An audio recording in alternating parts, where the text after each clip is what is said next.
ഈ ജേസി ടീച്ചറിനെ കാണുന്നില്ലല്ലേ? എടാ ഈ വട്ടം ഈ വിടല ചെറുക്കനെ കൊണ്ട് ടീച്ചർ ടൂറിന് വന്നേ.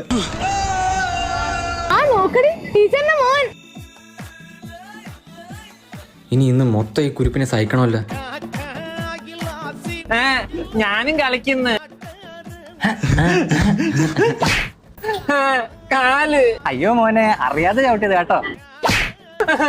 ഞാൻ പോവാ. ടീച്ചറെ ഒരു സിനിമ ഇടാൻ പറയോ? എനിക്ക് കാർട്ടൂൺ കാണണോ? ഈ ചെറുക്കനെ കൊണ്ട് അണ്ണനെ കൂടെ കുറച്ചേടാ മോനെ. ആ കൊച്ചച്ച് എടുക്കാവേ. ഓ ഇച്ചിരി എടുക്കത്തുള്ളൂ. എന്താ മോനെ? എന്റെ മുതുക്ക്. നിങ്ങൾ തമ്മിൽ ലവ് ആണോ? ഞാൻ അമ്മയോട് പറഞ്ഞു കൊടുക്കത്തെ. അയ്യോ മോനെ, അമ്മയോട് പറയാതിരിക്കും മോനെ. എന്തോ വേണം? എനിക്ക് നിങ്ങളെ നടുക്കിരിക്കണം. കൊച്ചെന്തി അവന്റെ അനക്കൊന്നും കേൾക്കുന്നില്ലല്ലോ. അവ ഉറങ്ങി ടീച്ചർ. ആണോ? എന്നാ ഉറങ്ങിക്കോട്ടെ.